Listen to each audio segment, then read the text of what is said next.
siramu bocah pulung lembut wah wah rah rah wah wah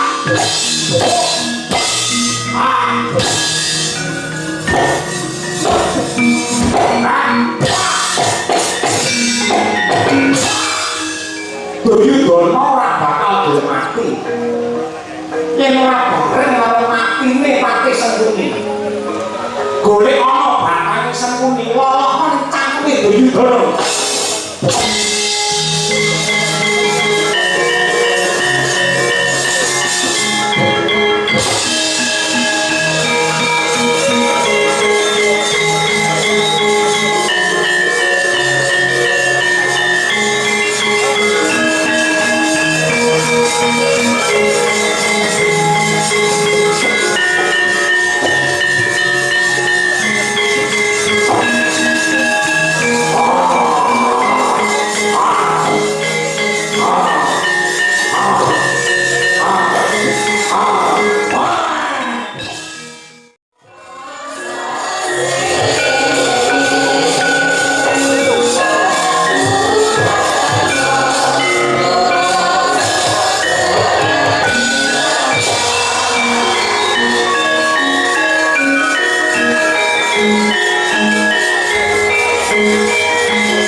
Mergo siap dimubakake entuk negara sing rusak, kraton sing rembug yang perlu bakal ditinggali amarga Banda Ngastina wis entek nggo rangkat perang dening para Kurawa. siapa mau bakal krungu tangise Warondo pangguriting bocah loro lan wong cacat sing dadi korbane perang. Lah banjur anggo kok jiwa raga sajroning Bratayuda iki entuk iriman apa?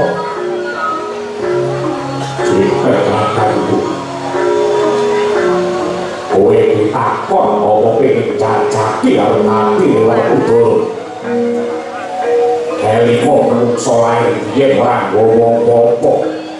Ya mergo kemurane pangeran banjur menungso pinari kanthi rapi bener lan sewu kebunan. Sing tegese wong urip tanpa paitan weruh-weruh wong kariwit banjur dinuntut dening putrane Gusti. Mula urip sing bener kuwi mung asrat sumarah tanpa rasa milik marang apa wae. Tanpa hidup alang sumpahe satriya sing kudu sepi pamrih rame kali. Jroning Bratayuda iki aku dadi Bratayuda dadi piranti nek bener supaya misah angkara murka. Tanpa aku ngarep-arep bebungah apa-apa kejaba mung asih pangeran. Yen pancen rampunge Bratayuda Pandhawa kudu ngroti wong cacat, openi wong loro, bakal tak tampa kanthi ikhlas. Mergo yen uripku bisa diguna tumrapake wong akeh, kuwi padha karo 1000 nugroho sing tak tampa tanpa tandinge cacat.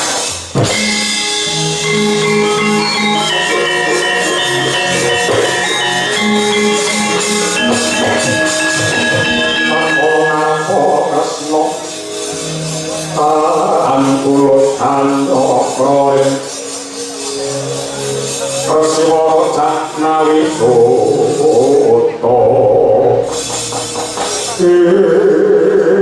Adiku dia diwong satrima ucapmu nanging lentes lan pantes dirumahake Arya Sina.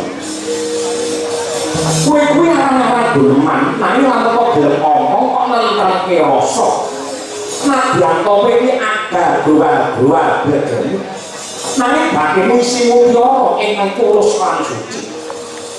Markuta opo? Ndak jaluk si Adyaja lima ing Aparitma. Aja nganti sudoe kalas-kalas. Mergo isih ana siji benggole Kurawa dedeng mati wong Astina isih mager-mager ya kuwi Duryudana.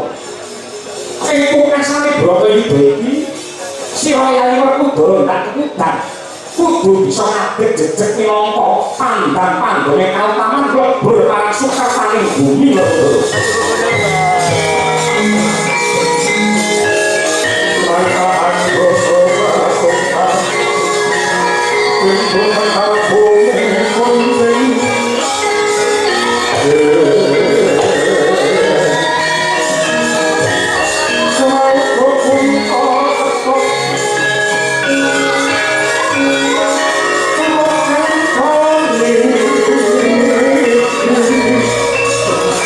Oh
tanpa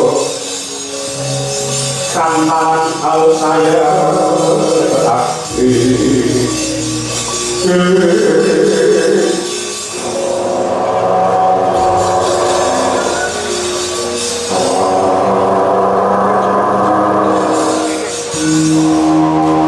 malah ngorok orang ngorok ini ngelokok orang mati mergo ragane lan jiwane durung ikhlas karo lakon iki dheweke isih ngenteni tuwuh rasa sujana semenang lamun kok bojone ya kuwi Banowati mengko ndak didemeni Jalawadi iki ora bakal mati men ora ngalih saka panggonan mara gage tabreken watu gedhe.